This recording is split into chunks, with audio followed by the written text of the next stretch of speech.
Hello, Mark Crossfield here. Welcome to a very different Golf Swing Weekly Fix. This week, the weather's so bad, what I thought I'd do is give you some drills of how to improve your golf indoors. So we're inside in my kitchen. Everyone's gone to bed, so kids are all asleep. Their toys are out of the way, nearly.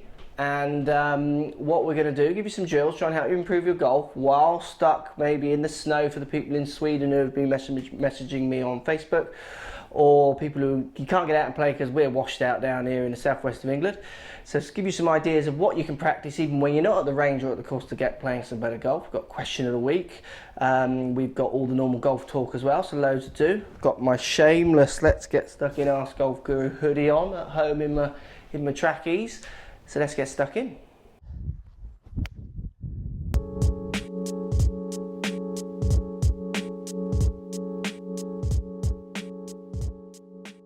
So great footage here of the early extenders, which we've covered a lot of in our videos. So we're stuck indoors. Let's give you a drill to try and work out how to stop and get the feeling of this thrusting forward movement that's so common with golfers. So let's give you a drill, an indoor drill, which will, there you go, an indoor drill which is going to help you get the feeling of what your hips are doing. So basically early extension, as we've explained in many other videos, is going this way, so hitting the ball and moving this way to try and hit it. And what we're going to do is we've got a ball, so I'm going to place the ball down here on the ground. And I'm going to set up to my ball. Then what I'm going to do is I'm going to place the club on my hips here. So I've got the grip end of the club on my left pocket with the majority of the club out towards the right hand side of me here. So again, just set myself up, get this club on my hips. Now make my back swing with my hips. So I'm going to feel this end going slightly higher than this end, only a fraction though, and around 35, 40 degrees worth of turn, hip turns, not too much. Now, I want to try and get this club to come in and hit this ball. So what I'm going to do is I'm going to start turning the club. Left pocket's moving back as I try to keep my posture. Now as soon as that club gets anywhere near my right foot, I can see the club's coming from the inside, and then from there I'm just going to let this club come off my right pocket, push out to the ball and beyond. Now the early extenders, what you want to do, you're going to be moving, so backswing, downswing pushes forwards, then rotate. You're going to find that the club's going to want to turn around the outside of the ball. So as I look here, it's looking like it follows that curve. It's going to come around the outside of the ball. So what's going to have to happen to hit the ball is I'm going to have to start doing this, which is quite common with early extenders, forwards and then hands and that chicken wing, that kind of raised hands and chicken wing hit. So this is a great drill to feel what your hips should be doing. And again, like I've said, drill is the word. The more you drill, and even though we're stuck in my kitchen doing some funny things, everyone's gone to bed so no one can see me so I don't feel insane. This kind of practice is so productive for gathering feelings of the way you should be moving your body. So take your posture, so you work out how far the ball should be, place the club on your hips, make your back swing with your hips, come in to hit the ball, trying to feel like the club's coming from this side of the ball, your side. As soon as the club gets anywhere near your right foot, hips have opened, as you can see from the angle of my shaft, then just push the club out to the ball, and I can see it passing right over the middle of the ball with the perspective as I look down, where you early extenders moving this way, so pushing forward. If I rotate from here, I mean it's kind of over here, it feels like to me, way outside of the ball, so to hit it I have to make this adjustment.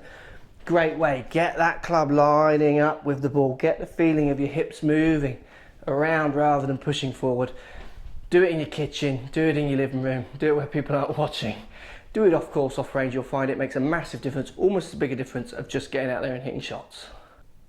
Okay, so shoulders first on the downswing. You really see this. Watch as he starts his downswing here. If I draw a line here on his left shoulder, watch how far forward his shoulders, upper body moves, but his right hip's just not coming off this line. He's driving from his upper body down and forwards first, which is going to give him this really across the line kind of out to in, if you like, cutting across angle of attack, which is going to make his striking hard. So let's give you an indoor kitchen drill to help you improve that movement. Really common, So the shoulders coming over the top from the top of the backswing makes not a bad backswing. As soon as he starts to swing, he's pulling with his stronger part of him. Look at the size of his upper body, you know, he's strong, so he's trying to use that to really muscle down on the ball. Where we want to try and get a little bit of sequencing into his downswing, a little bit of rhythm into the way he uses his hips, shoulders, hands, and hopefully club. Great way of doing this. Place the club on your chest. Again, this time, like similar to the other drill I've just done, place the butt end of the club on the left-hand side of you, the remainder of the club out to the right. And what I want you to do, make your backswing with your shoulders. So you'll feel again this club head going higher than the butt end of the club. I've got a ball down here on the ground. I'm just going to point the butt end of the club towards the ball, so that helps me feel like I'm staying over my posture and turning my shoulders. Now on the downswing, what I'm going to do is start my downswing. If you did yours normally, when I get anywhere near a hitting position, I'm going to feel that my shoulders are already feeling like they're way open. What I want you to get the feeling of doing is make your backswing. Start downswing by turning your hips, but don't let the shaft of the club, so your shoulders, get beyond parallel to your target line. So feel those shoulders being left back. So I can feel when my club gets parallel to that target line, hips are already open, so they've gone first. Shoulders now parallel to that ball to the target line, so to hit the ball they'll have a little bit more rotation and my arms will let go as well. So it's a great way to feel. I can really feel that work in my lower half. That separation on the downswing, that starting with the hips before I just throw that shoulder over the top and forwards. So again, feel like your hips are getting open past where they started, so past square, opening up, but leaving that club back to parallel to the ground on the floor, parallel to the ball to target line. Then hit the ball, you'll have a little bit more rotation and let your hands go. Great way to feel the separation on the downswing. And again, drill it, drill it, drill it. You could do this much better off course.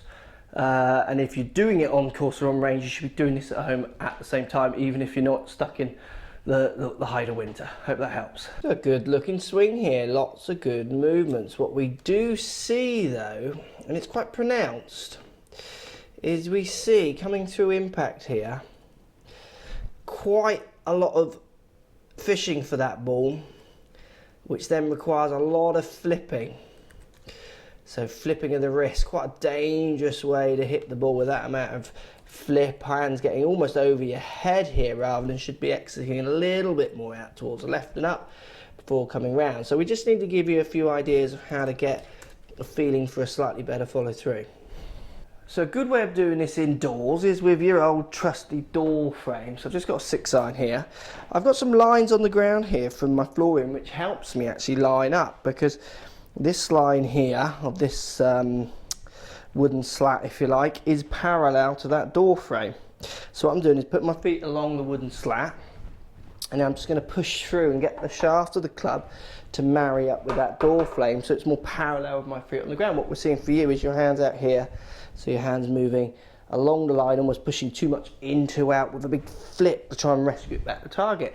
And we need to get you the feeling of hitting just a little bit more straight through the ball without this big extension, just be kind of fishing for it on the way through. And the door frame is going to help me get the feeling, so I'm just going to do some gentle pushes through, just to rest the club on my door frame there. And then what you can do is you can bleed this into a backswing if you want. So I've got lights and bits around me, so I don't upset anyone. What I'm going to do is just going to hold the club this way, so it foreshortens it. I feel there myself making a backswing, coming down into impact. I know I've got room because I've already swung from here, and the hands start to meet, push through to that follow through position. And the more I do this day in, day out, just for 5 minutes, just to get the familiarity of that movement on the way through, and then identifying how that feels different. So do your one where your club will finish almost in the middle of the door frame, and try and work out where it feels different, what muscles are feeling different, how that movement feels different, and then try to take that feeling out onto the range. If you can do that, you're going to notice a big difference in the way you hit the ball. Let me know if this helps.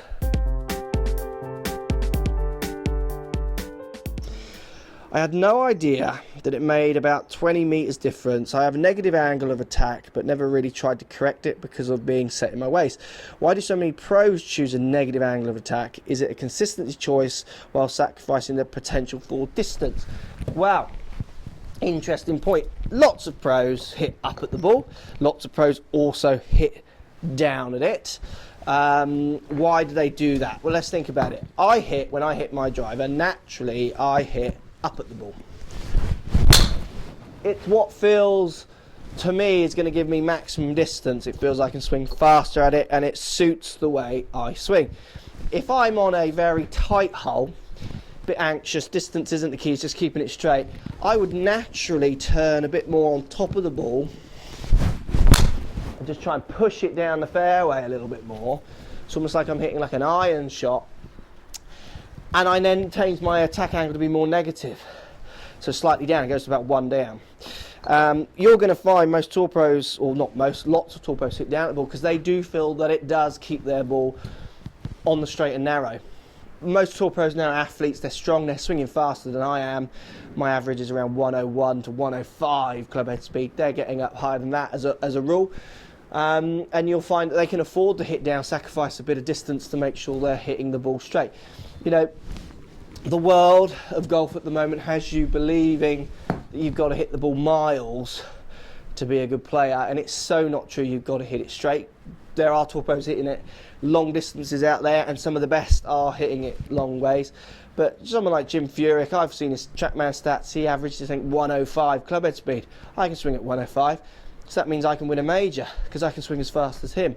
So it's not all distance. You've got to have glove face control. You've got to be able to hit the fairway. So if you feel more comfortable hitting down at the ball, then work with that. But the point of that video is not the up and down, as I say at the end. It's more about if you're changing the angles, and I'm changing it severe. You won't find many tour pros hitting 5 down at the ball.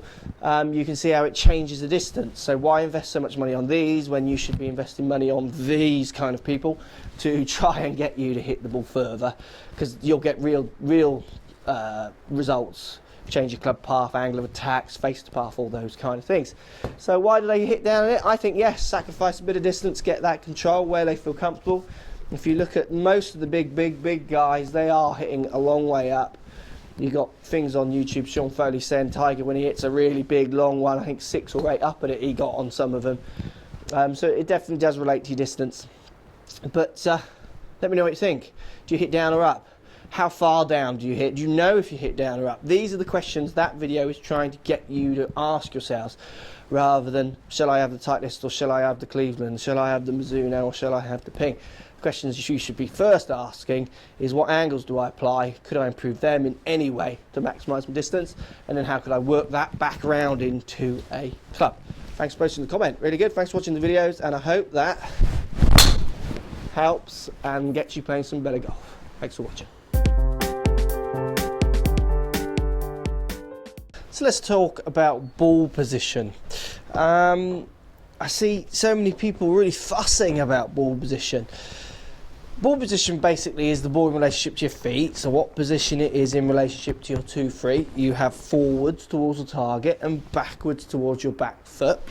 I am playing with my ball position subject to the launch of the shot I want to play, higher and lower. And I've got a general playing area for me, which is from the back of my stance to my left heel.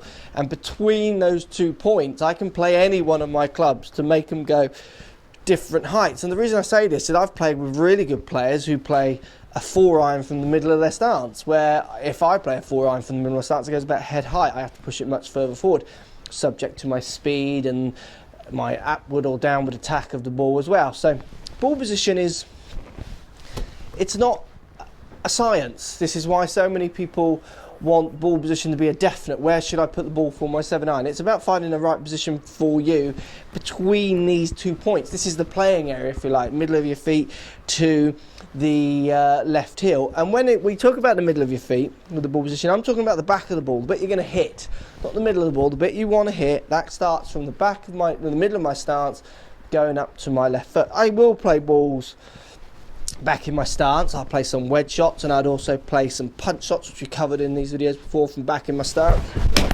And what I'm doing is I'm playing outside of my comfort zone, outside of my playing area, to hit a specialised shot. So ball position, guys, Best way to find out the best ball position for you, go and see your local pro, get a few lessons and work out for the numbers you bring, upward, downward, attack angles, club paths, shape, shots that you want to enjoy hitting. The ball position can move subtly, but you can play good golf from anywhere between the middle of your feet, so ball in line with the middle of your feet, to inside your left heel with the longer clubs. So for me, I push my ball forward as the loft comes down to try and not hit down on the ball so much, change my angle of attack to give me a bit more launch, a bit more help. So ball position, try not to overread it, and just try and understand a little bit of your ball position subject to the kind of shots you want to hit. Best way to do that, get someone to help you, get someone who knows your swing a little bit, go and see your local pro and get yourself a lesson. Ball position is something that you should just be nailing. You shouldn't have any questions with ball position. You should know which one you want to help you hit the shots that you want to hit. Hope that helps. So if you like what's going on here, don't be afraid to subscribe to the channel. Also thumbs up the video, post comments, love to hear what you guys got to say. Let's keep it social. The more we talk, the more we share, the easier this game will get for everybody. So if you want to find me on Facebook here, you can find me on Facebook. If you want to tweet me, find me on Twitter here as well. Just follow the links, all in the description. Come and join the show, get active, get involved, get playing some better golf. Thanks for watching.